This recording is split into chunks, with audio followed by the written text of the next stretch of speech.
galera! Tudo tranquilo? Bora começar mais uma aula? Para que vocês aproveitem da melhor forma, eu vou te dar algumas dicas. Antes de tudo, procure um ambiente adequado em que você se sinta confortável. Tenha cuidado com os ruídos, eles podem tirar a sua atenção no meio da aula. Ajuste o volume do seu dispositivo e dê preferência por ouvir o áudio pelo fone de ouvido. Pegue papel e caneta para fazer anotações ou utilize seu computador ou smartphone para marcar pontos importantes da aula. Utilize o chat nos momentos adequados e colabore. Sua participação é muito importante. Mantenha o foco e atenção na aula e lembre-se de que o caminho até a residência dos seus sonhos está cada vez mais próximo. Aproveite e bora pra cima!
Um diferencial importante que a Medway tem é a relação bem próxima, né, que os professores têm com os alunos.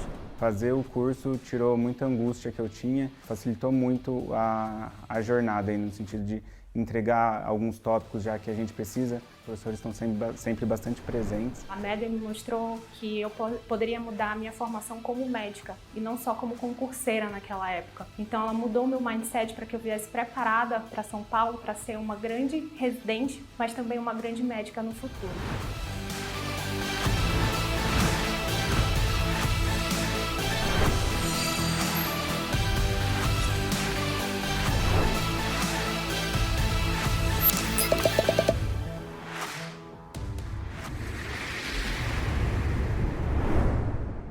Fala, meu povo! Sejam muito bem-vindos a mais uma aula da nossa Maratona da Aprovação. Estou aqui para falar com vocês da melhor especialidade de todas, da Clínica Médica. E hoje eu estou aqui para a gente falar da prova do SUS São Paulo. Sou a Ana, professora da Clínica Médica da Medway, e é um prazer estar de volta aqui com vocês. Beleza? A gente vai seguir o mesmo modelo de comentar uma questão dos 3 principais focos do SUS São Paulo, e eu já quero começar com um dos temas que é o queridinho dessa instituição, que são as pneumonias e síndromes gripais. Quando eu estou falando desse foco na SUS São Paulo, a gente precisa ter uma diferença em relação a como os outros focos são cobrados. Como eu falei com vocês na nossa aula passada da Unifesp, então a gente vai ter aqui uma banca que ela vai variar, dependendo dos focos, de ter um enunciado mais curto ou mais longo. Então, como o SUS São Paulo cobra o foco das pneumonias e síndromes gripais? Bora lá. Pensando como o SUS, ela cobra quando tá falando ali de síndromes gripais, pneumonias, sejam elas bacterianas ou virais, a gente vai ter enunciados mais longos. Então, a gente vai ter um quadro clínico que vai tomar um pouco mais do nosso tempo, mas que ele não vai ter muita pegadinha. A banca ela vai seguir o mesmo padrão, focando sempre nas comorbidades e aonde aquele meu paciente está. Se ele está em casa, se ele é institucionalizado ou se ele já está internado, e a gente vai ter que e escalonar o tratamento. Além disso, a banca do SUS São Paulo sempre coloca pra gente achados do exame físico que vão nos direcionar para, por exemplo, maior ou menor gravidade. Em relação ao que eles cobram dentro desse foco, o que mais aparece da gente é identificar qual é o agente etiológico mais comum daqueles pacientes. Em seguida, a gente vai escolher como tratar e onde tratar. E além disso, a banca do SUS São Paulo gosta de trazer pra gente um ponto especial quando cobra-lhe as pneumonias, que é a complicação das pneumonias que podem aparecer em alguns casos, que é o derrame pleural. E aí ela já perguntou diretamente pra gente ou indiretamente para reconhecer os critérios de Light. Combinado? Então vamos lá. Quando eu trago aqui para vocês, escolhi trazer uma questão de 2023, a questão 67.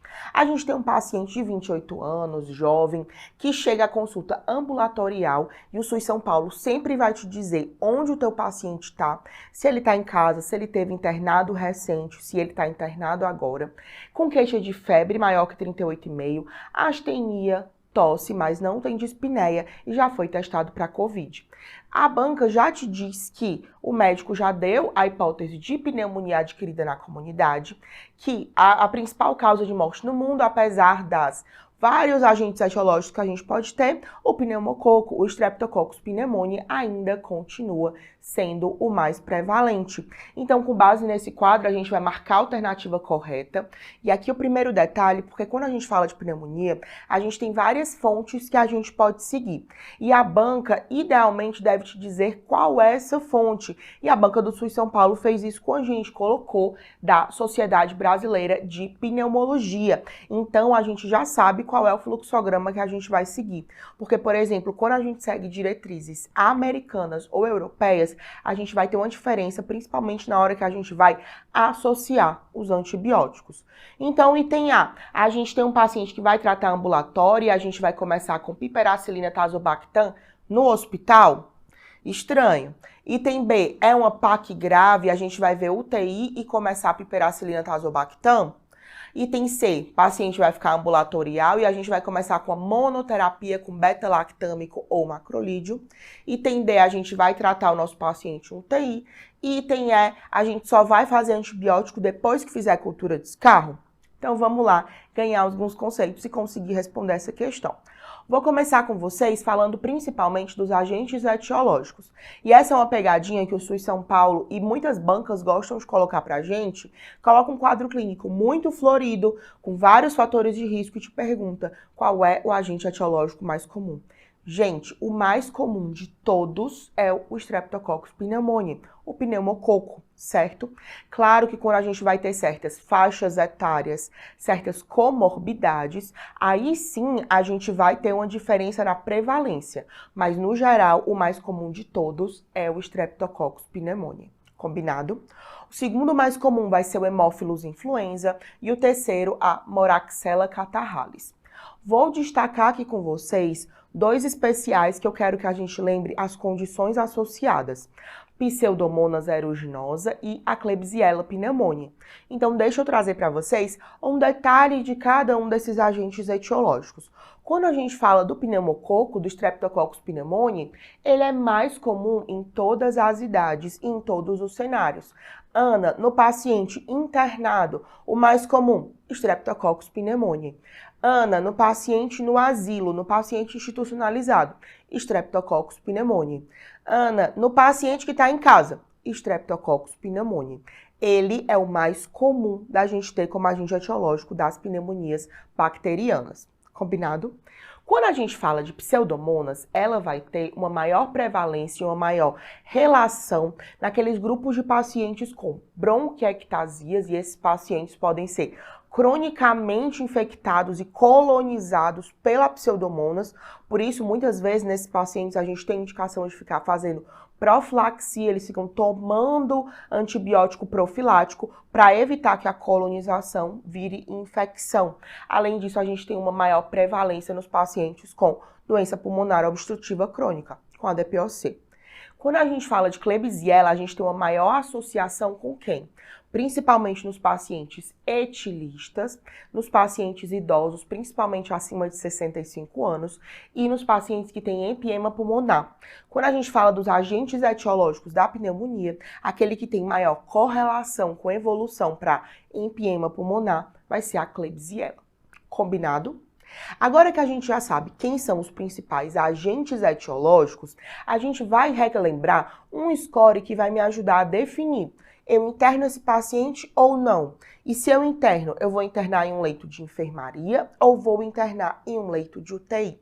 Então, para isso, a gente tem vários scores na pneumonia, principalmente quando a gente fala de definição de local de tratamento, de esquema, a gente tem o CURB-65, mas a gente também tem outros que são mais detalhados, que levam mais em conta as comorbidades do teu paciente, como o porte. Só que nesse caso, quando a gente fala de SUS São Paulo, eles sempre gostam de cobrar com base no CURB-65, então é nele que a gente vai entrar a fundo para entender, entendendo também as suas vantagens, suas desvantagens e as suas limitações. Então, CURB-65 a gente vai ter basicamente o C. O quê? O C de confusão mental. A gente vai ter o U de ureia maior ou igual a 50 mg por decilitro. No R, a gente vai ter frequência respiratória maior ou igual a 30 incursões por minuto. No B, a gente vai avaliar tanto a pressão sistólica, se ela tiver menor que 90, ou uma diastólica menor ou igual a 60, e se o paciente estiver maior ou igual a 65 anos. Esse é o nosso CURB-65. Ana, me fala um problema do CURB-65? Te conto. Percebam que aqui a gente não leva em consideração internações recentes, o que fala muito a favor quando a gente está pensando em organismos multiresistentes. Também não leva em consideração as comorbidades do meu paciente, só leva em consideração a idade. Então a gente sabe que de acordo com as comorbidades, como a gente viu agora há pouco nos pacientes que têm bronquiectasia, nos pacientes que, por exemplo, têm DPOC, a gente tem uma prevalência um pouco mais diferente de outros agentes etiológicos. E o CURB-65 ele não leva em consideração. Ele vai basicamente pegar dados mais simples que a gente vai ter. E outra limitação que a gente vai ter também é em relação a ureia, que a gente vai ter que ter um exame laboratorial. Por isso que essa limitação fez a gente ter um outro critério derivado do CURB-65, que é o CRB-65, igual ao CURB, mas eu tiro a ureia. Porque imagina que eu estou em um local, no pronto-socorro, que vai demorar para sair o resultado dos exames laboratoriais e eu preciso tomar uma decisão agora, estou muito na dúvida. Vou deixar de usar esse score só por conta disso? Não. A gente desconsidera a ureia e ajusta a pontuação do score. Então, quando a gente fala do CURB, quando a gente tem de 0 a 1, a gente faz tratamento ambulatorial, com medicação oral. Não tem sentido a gente ficar colocando esses pacientes em esquema de hospital dia, por exemplo, para receber antibiótico venoso, se o tratamento deles é ambulatorial. De 2 a 3 a gente interna, e interna principalmente em enfermaria, e maior ou igual a 4 a gente já manda para UTI. Ana, então quer dizer, se um paciente de 80 anos, que tá ali um CURB-3, mas eu tô na dúvida dele ser mais grave ou não, eu sou obrigatoriamente, porque o CURB é 3, deixo na enfermaria? Não, a gente vai muito da avaliação clínica. Por quê? Um CURB-2 pode estar grave, ter outros sinais de gravidade e que precise de UTI. Assim como a gente pode ter um CURB-3 que também precise de UTI. Isso aqui é para nortear o que a gente vai programar para aquele paciente. Mas lembra que cada paciente teu vai ter uma comorbidade diferente, um fator de risco diferente. Então sempre leva em consideração todo esse contexto, tanto na tua vida real como nas provas. Combinado? Então agora que a gente já entendeu onde a gente trata esses pacientes, vamos ver como a gente vai tratar? Então, falando do tratamento das pneumonias no âmbito ambulatorial. O princípio que a gente vai seguir aqui é que a gente vai se manter em monoterapia. E aqui vai fazer uma diferença se a gente está pensando dependendo de qual diretriz. Como a Banca do SUS São Paulo direcionou para a gente que é de acordo com a Sociedade Brasileira de Pneumologia, então é nela que a gente vai se basear. Quando eu falo de tratamento ambulatorial, a gente tem como escolhas os beta-lactamases, beta-lactâmicos, e aqui eu posso fazer amoxicilina, posso associar o inibidor da beta-lactamase, dependendo das comorbidades associadas, do histórico de infecção prévia e do uso de antibiótico terapia prévia. A gente tem também, pode fazer monoterapia com as quinolonas, e aqui eu falo de quinolonas respiratórias, tá bom? A gente vai pensar em levofloxacino, gemifloxacino, moxifloxacino. E a gente também pode fazer um macrolídeo como a azitromicina em monoterapia, nos casos que a gente vai definir com tratamento ambulatorial. A partir do momento que a gente já pensa em internar o nosso paciente, a gente já vai pensar em associação de terapias. Então, quando a gente interna, a gente vai pensar já em associar o meu beta-lactâmico, já com o inibidor da beta-lactamase, por exemplo, a amoxicilina clavulanato, associado com o macrolídeo. Quando interna, a gente evita fazer monoterapia, exceto naqueles casos que a gente vai conseguir fazer, por exemplo, um paciente que tem uma pneumonia que é adquirida na comunidade e que ele vai internar. Quando esses pacientes internam, a gente segue o mesmo esquema da comunidade, mas quando eles internam que o tratamento vai ser por pneumonias adquiridas no serviço de saúde, ou seja, mais de 48 horas desde o paciente abrir o quadro e estar internado, a gente sempre vai fazer associado. Então, quando a gente tem uma segunda opção, a mais clássica de todas, uma cefalosporina com macrolídeo, por exemplo, uma ceftriaxona com azitromicina, e a gente também pode fazer monoterapia com quinolona respiratória, principalmente levo ou moxifloxacino. Isso pensando principalmente, gente, nos pacientes que vão estar no leito de enfermaria. Quando a gente vai para a UTI, a gente tem a associação também de macrolídeo com beta-lactâmico. A gente pode fazer a associação, uma associação nova aqui que vocês não viram nos dois outros esquemas anteriores. A gente pode associar beta-lactâmico com quinolona respiratória. Então, essa vai ser a base do tratamento que a gente vai ter da pneumonia. E agora a gente sabe que pneumonia que não melhora, a gente tem que buscar alguma complicação. Seja ela desenvolvimento de um abscesso pulmonar, um empiema, paciente que fez um hemotórax, por exemplo, fez um pneumotórax da vida, paciente, por exemplo, que desenvolve derrame pleural.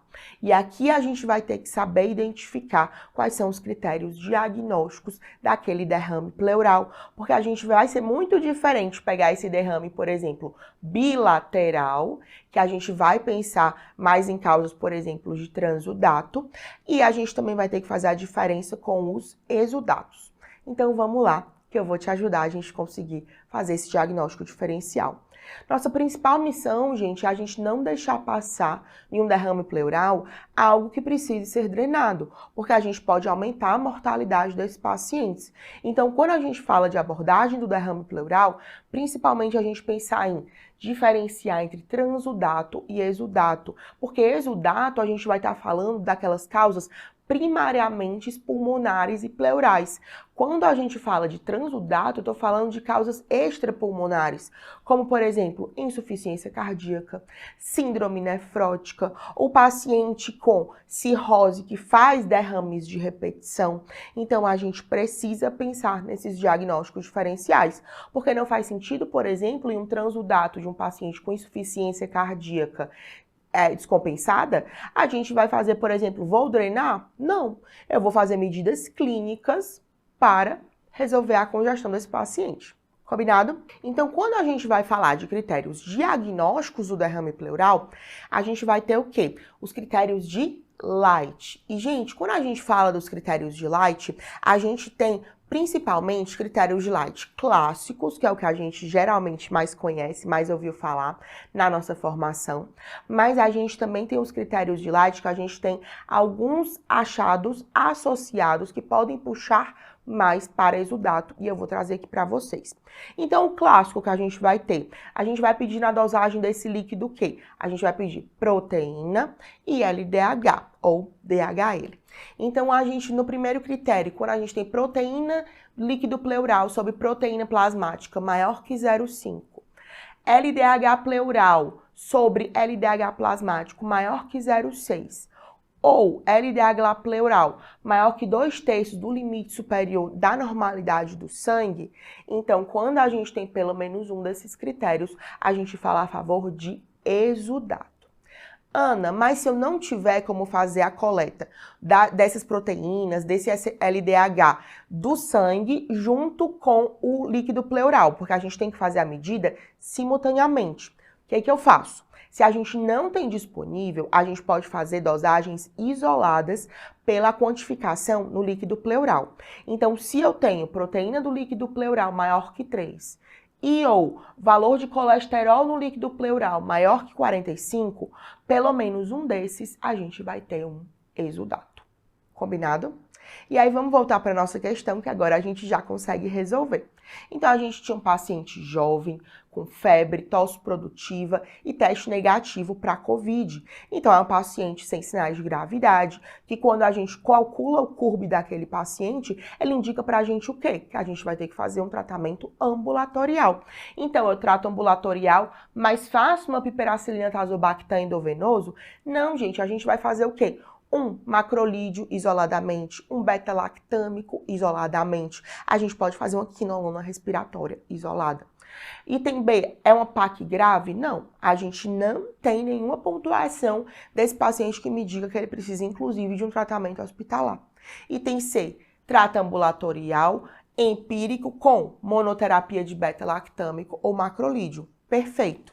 A gente já viu que não tem critérios para PAC grave, assim como a gente já viu que a gente não tem indicação, gente, o tratamento é empírico que a gente vai fazer. Não vou esperar coletar escarro, até porque nosso paciente, por exemplo, que não tem escarro, a gente não vai conseguir induzir o escarro porque a gente diminui muito a especificidade do diagnóstico nesses casos. Combinado? Vamos para o segundo foco que gosta de aparecer no SUS São Paulo e gosta de aparecer de uma forma diferente do que aparece nas outras bancas aqui de São Paulo, que vai cobrar de uma forma mais conceitual, que é a insuficiência cardíaca. Vamos entender como é que o SUS São Paulo pensa? Gente, então vamos lá. Pensando como o SUS, quando ele cobra insuficiência cardíaca, são enunciados mais longos. São enunciados que vai te dar muito achado de exame físico, de sinais clínicos, que a gente vai ter que fazer o diagnóstico diferencial com outras causas de dispneia. Então, na mesma questão, ele geralmente vai te perguntar qual é o diagnóstico daquele paciente. É uma pneumonia? É uma DPOC? É uma insuficiência cardíaca? Então, ele vai ter mais aquela pegada de tema mais sindrômico da insuficiência cardíaca, que a gente reconheceu os sinais e os sintomas mais clássicos dessa condição. E o que é que mais aparece em termos de cobrança para a gente? Primeiro, reconhecer que é um quadro clínico de insuficiência cardíaca. Então, o clássico da banca do SUS São Paulo vai ser te dar o quê? Um paciente com dispneia progressiva e te pergunta os diagnósticos diferenciais. Além disso, o foco aqui da IC, de como a gente vai abordar, é o foco ambulatorial. Não vai ser aquele foco muito de descompensações agudas da IC. Então, trouxe aqui para vocês uma questão de 2023, questão 71. A gente tem um homem de 63 anos que tem histórico de hipertensão, tratando com enalapril, compareceu por queixa de dispneia que piorou há uma semana, além de dispneia aos mínimos esforços. Percebam que a banca está te vendendo uma queixa de dispneia e vai te pedir os diagnósticos diferenciais. Relata ortopneia e dispneia paroxística noturna, além de edema de membros inferiores. Junto disso, ele ainda tem uma tosse seca e não tem tabagismo. Qual é o diagnóstico mais provável? Então, percebam que aqui a gente vai desde uma pneumonia, uma DPOC, infarto, tuberculose. Então, percebam que o SUS São Paulo gosta desse diagnóstico sindrômico de insuficiência cardíaca. E é isso que eu vou bater aqui com vocês, para a gente conseguir acertar todas as questões daqui para frente. Primeiro de tudo, eu quero te lembrar do conceito de insuficiência cardíaca. Ana, você vai me falar de definição? Vou. Deixa eu te lembrar que a síndrome de insuficiência cardíaca, ela é um conjunto de sinais e sintomas. Ou seja, quando a gente está falando de insuficiência cardíaca, ela é a via final de várias etiologias que podem levar à disfunção cardíaca. Então, eu posso ter desde uma etiologia isquêmica, etiologia hipertensiva, chagásica, secundária cardiomiopatias, e esse paciente vai abrir no final com síndrome de insuficiência cardíaca. Então, a gente tem os critérios, a nova definição universal de IC de 2021, que traz para a gente os conceitos bem interessantes e que ajudam muito a gente no SUS São Paulo a definir qual é o diagnóstico mais provável. Então, quando a gente está falando de síndrome de insuficiência cardíaca, a gente vai ter sinais e sintomas de quê? De falência de bomba. E o que significa essa falência de bomba mais objetivamente? A gente vai ter sobrecarga volêmica e redução do débito cardíaco, gerando esses sinais e sintomas de insuficiência cardíaca. E isso tudo vai ser resultante tanto de alterações estruturais, como, por exemplo, uma valvopatia, uma cardiomiopatia, um miocárdio não compactado, ou funcionais, que a gente vai ter alterações após eventos agudos daquele paciente. Então, a gente vai ter ou alteração estrutural ou funcional, levando à falência cardíaca, que vai gerar o quê? Sobrecarga de fluidos e redução de débito cardíaco. A gente tem que ter esses dois achados com pelo menos um desses aqui. Aumento dos peptídeos natriuréticos, que vão me indicar principalmente dilatação arterial, sobrecarga ali que a gente vai ter nos átrios e pode nos ventrículos também. Ou a gente pode ter evidências objetivas de sinais de edema de pulmão, de congestão daquele paciente ou congestão sistêmica. Então, essa é a nossa definição atual de insuficiência cardíaca e que vai fazer a gente chegar a todo aqui nessa via final. Independente da etiologia que a gente tenha, a gente caminha para os sinais e sintomas que vão gerar a insuficiência cardíaca. Certo? E o que o SUS São Paulo gosta de cobrar a gente é o quê? Em relação a reconhecer o quadro clínico tipo.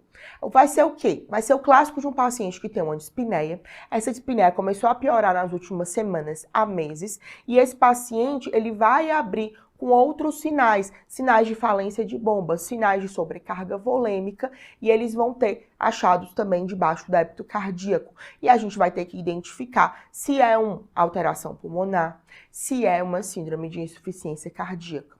Então, quando a gente fala dos sintomas mais típicos, a gente vai pensar principalmente em dispneia progressiva, que vai evoluindo com o quadro de ortopneia, que é um clássico da descrição nesses pacientes com IC, e dispneia paroxística noturna é uma das queixas com maior especificidade quando a gente fala de dispneia de origem cardiogênica. Além disso, lembra que esse paciente, gente, a insuficiência cardíaca é um estado que induz inflamação crônica. Então, esse paciente vai ter queixas de fadiga, pode ter anorexia, pode ter astenia e intolerância ao esforço. Combinado? Então agora a gente vai focar no que o SUS São Paulo também gosta de cobrar da gente, que a gente diagnostica e segue pro tratamento. Quando eu falo de tratamento de insuficiência cardíaca, eu vou dividir em dois blocos com vocês.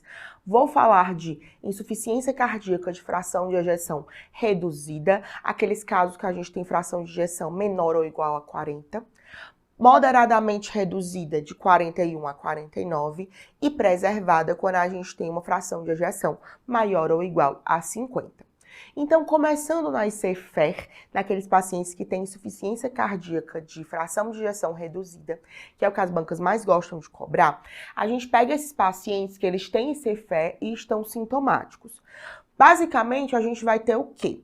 A gente tinha classicamente a terapia tripla para esses pacientes, que é o quê? IECA-BRA. Sempre lembra que o de escolha vai ser o IECA, que é quando a gente tem maior evidência. A gente pode ter os beta-bloqueadores cardioseletivos. São quem? Succinato de metoprolol, bisoprolol e carvedilol. E a terceira da terapia tripla, os antagonistas mineralocorticoides, principalmente a espironolactona. Além disso, nesses pacientes, dependendo da diretriz que a gente vai olhar, se for falando principalmente ali da diretriz europeia e da brasileira, a gente já começa a pensar em terapia quádrupla, que é nesses pacientes sintomáticos, a gente já pode começar com o inibidor da SGLT2. Então, basicamente, a gente vai fazer o que com esses pacientes? Inibidor de SGLT2, na IC-FER, ela reduz mortalidade. Então, a gente vai fazer o quê? Começa a tratar esse paciente. Volta em 3 a 4 meses, a gente reavalia. O paciente ficou assintomático, a gente continua a mesma terapia. O paciente ficou mais sintomático ou chegou ali no NIRA 4, a gente pensa em associar outras medicações.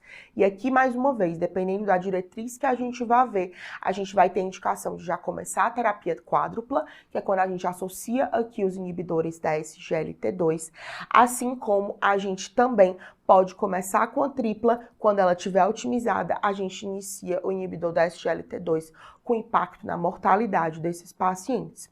Só que quando a gente fala de Cefé, as bancas gostam de colocar uma pegadinha, e principalmente aqui falando de SUS São Paulo, que a gente tem drogas que não reduzem mortalidade, mas melhoram os sintomas, que são quem?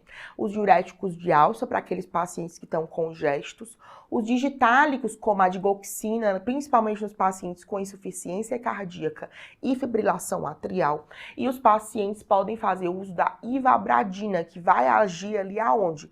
No nosso sinusal. Vai ser muito útil para aquele paciente que tem IC, continua com frequências elevadas apesar do beta-bloqueador.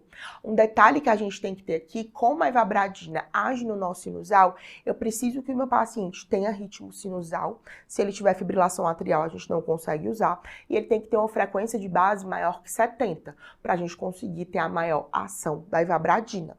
E como é que a gente associa essas medicações? Paciente que tem ali uma fração de ejeção menor que 35, a gente pode pensar em já trocar o Iecobra pelo sacubitril valsartan, que a gente vai usar o quê? Um BRA e o inibidor da neprilizina, e o SUS São Paulo já cobrou esse conceito da gente, perguntando qual era a indicação de iniciar a medicação nova para IC. Foi uma questão de 2021, eles colocaram a portaria que liberava o sacubitril valsartan, que o nome comercial é o Entresto, e a gente teria que saber que é nos pacientes que estão otimizados da terapia de base e que persistem sintomáticos. Se a gente tiver um ritmo sinusal, fração de ejeção reduzida e frequência maior ou igual a 70, a gente acabou de falar que a gente pode iniciar a ivabradina. Nos pacientes que têm fração de ejeção reduzida e são afrodescendentes, a gente pode pensar em trocar também o IECA pela hidralazina com nitrato. E se os pacientes eles estão consistentemente sintomáticos, apesar das outras medidas, a gente pode pensar em iniciar a digoxina. Os diuréticos a gente vai fazendo para manejo de volemia desses pacientes principalmente. E aqui a gente falou de insuficiência cardíaca de fração de ejeção reduzida. Quando a gente fala de insuficiência cardíaca de fração de ejeção preservada, aqueles que têm fração de ejeção maior ou igual a 50, é um tratamento que ele é diferente da ICFEC. Por quê?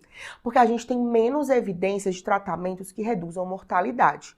A gente sabe que a única recomendação que a gente tem em nível 1 é para a gente fazer uso de diuréticos para manejo de volemia e controle de comorbidades. Então, a gente tem vários estudos nesse sentido na ICFEP, e o principal é o quê? Controla a comorbidade do teu paciente, controla a hipertensão, controla a causa de base que levou a IC.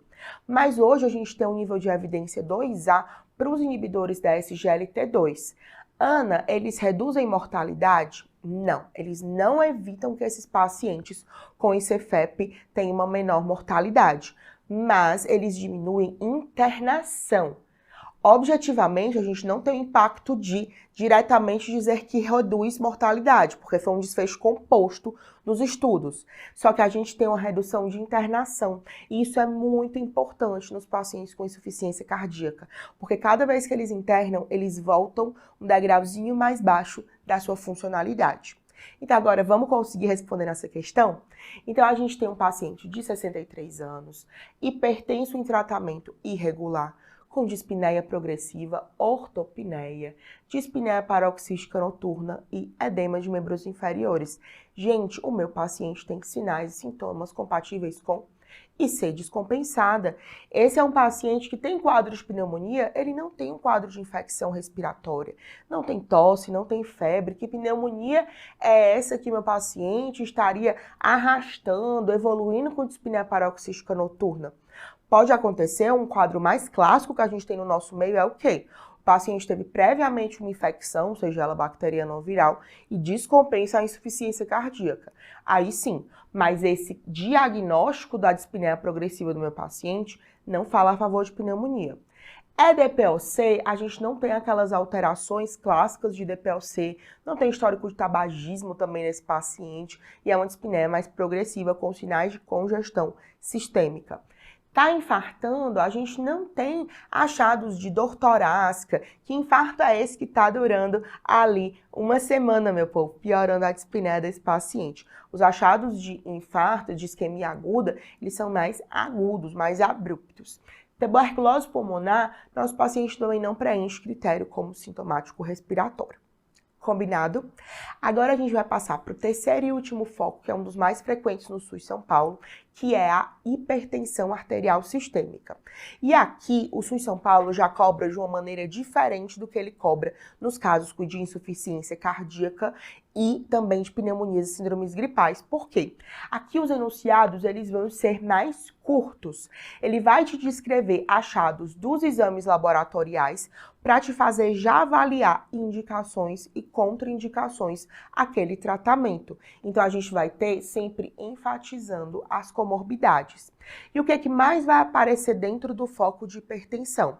A gente vai focar no tratamento de primeira linha para hipertensão, reconhecer quem são os esquemas de primeira linha, quem é de segunda linha, quais são as comorbidades mais prevalentes naquele paciente, para a gente poder fazer a escolha do nosso esquema antihipertensivo. Então percebam que vai ser um quadro clínico que a gente já vai ler mais direcionado. Combinado? Então vamos lá. Trouxe também uma questãozinha de 2023, questão 61.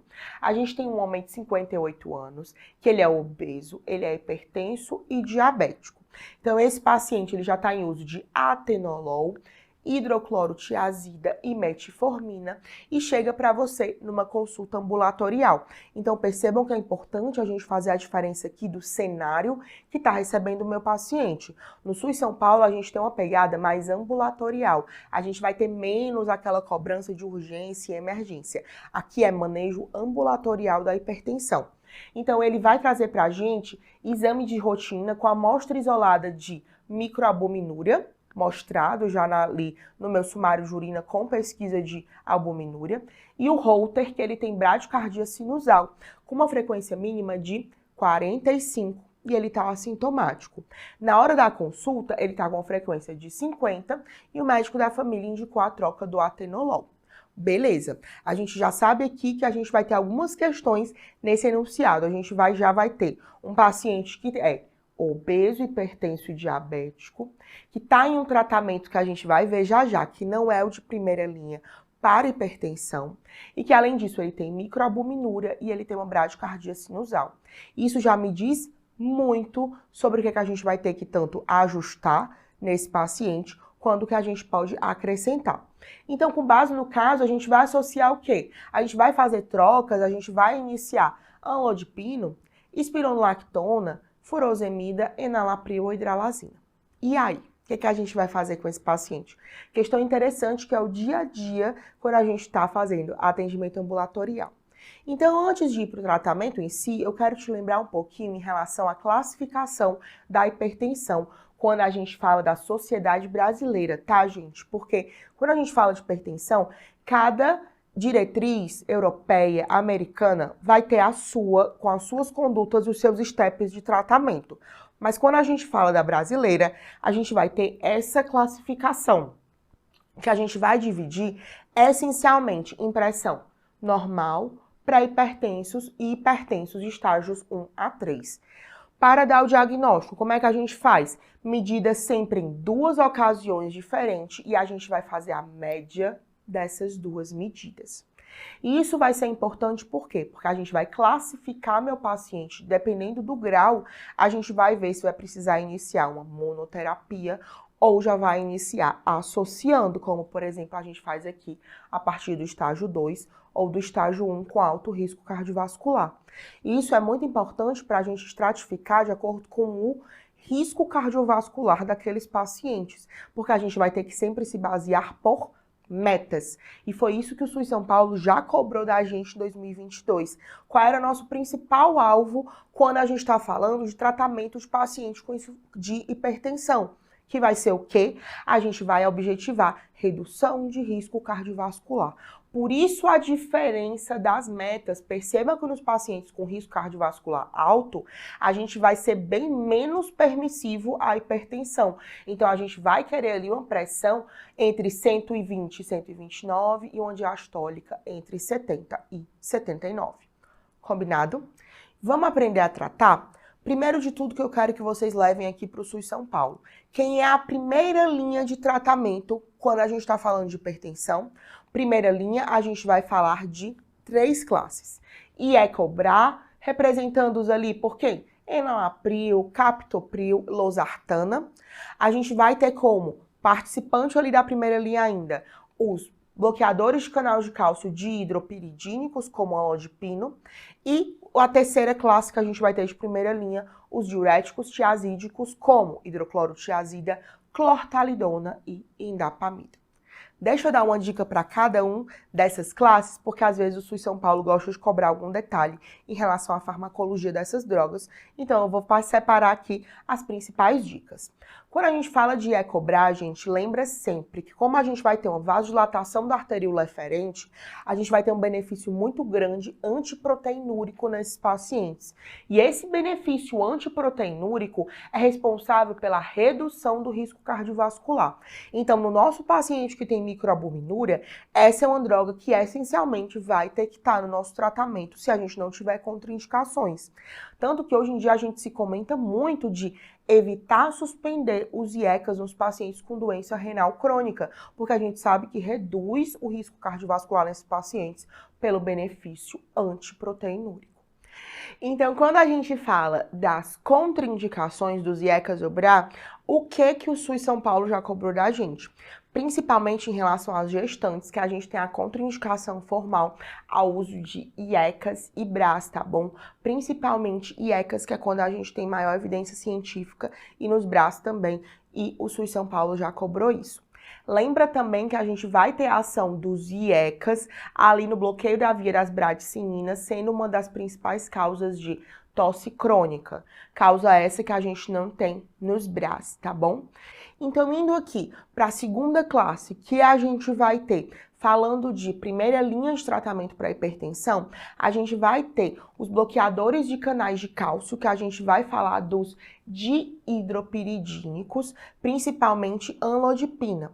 Lembra que eles vão ter uma ação de vasodilatação também arteriolar. Então, por esse motivo, o principal efeito colateral, que vai ser ali o mais relatado pelos pacientes, além da cefaleia, vai ser o edema maleolar.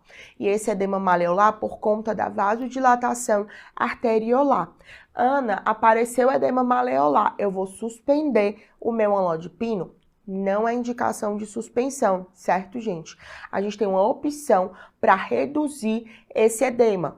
Algumas opções: tomar à noite, ou a gente troca pela forma isomérica do amlodipino, que é o levanlodipino. Combinado? Da terceira classe de primeira linha, a gente vai falar dos tiazídicos, e aqui eu quero um detalhe de vocês, tá? Hidroclorotiazida geralmente é o que a gente tem de mais comum no nosso meio disponibilizado. Só que a gente tem a clortalidona e a indapamida.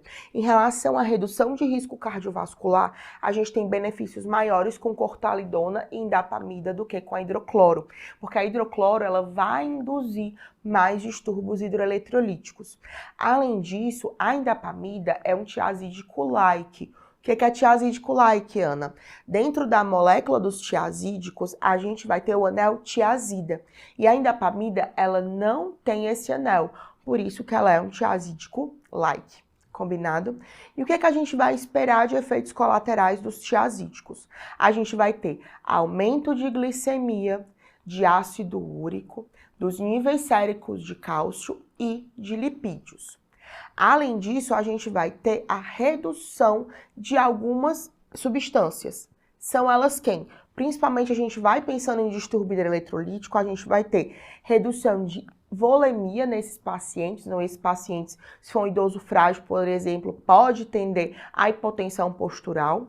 A gente vai tender à hiponatremia, hipocalemia e hipomagnesemia. Combinado? Quando a gente fala de como é que eu vou começar o tratamento ali para hipertensão?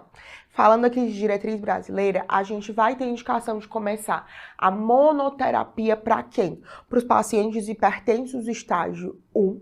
E a gente também pode começar nos idosos muito frágeis, que eles tenham indicação ali, eles são hipertensos estágio 2. Eles têm indicação formal de começar com 2 drogas, mas é um idoso frágil. A gente começa com monoterapia e depois pode combinar.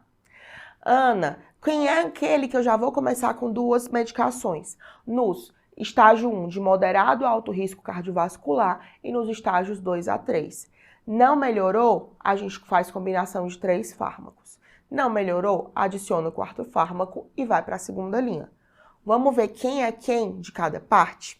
Na monoterapia a gente tem os tiazídicos, os bloqueadores de canal de cálcio dihidropiridínicos e Ecobra.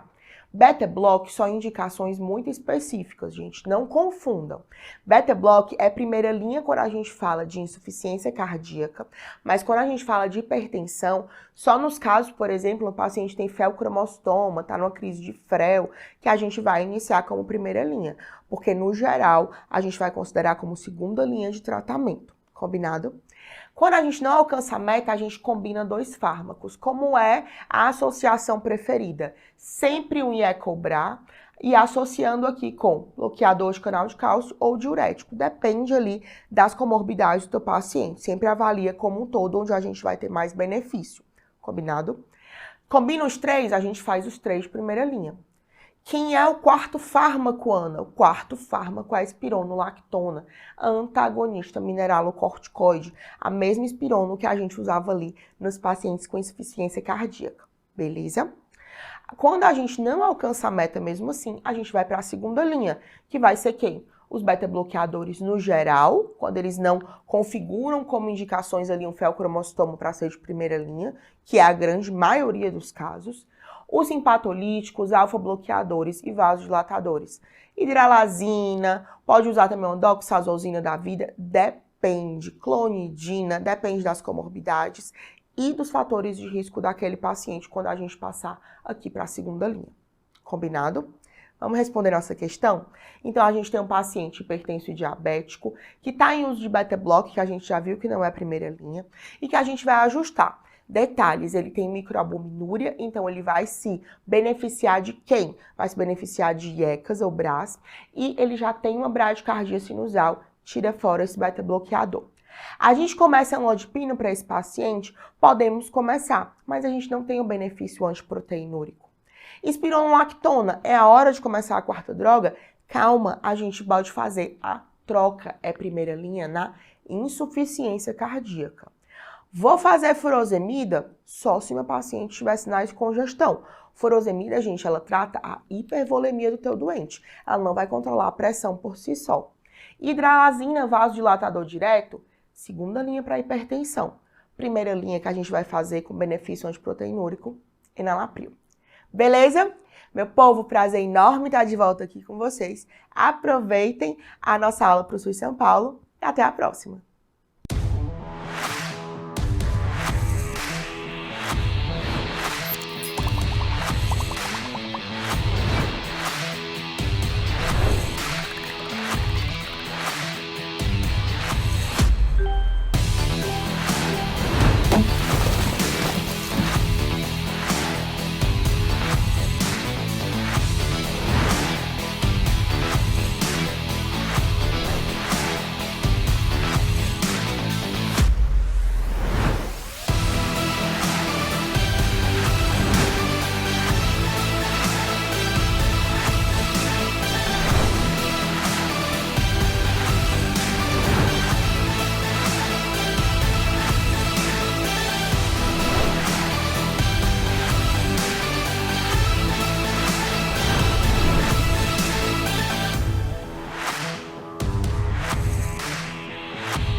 Um diferencial importante que a Medway tem é a relação bem próxima, né, que os professores têm com os alunos.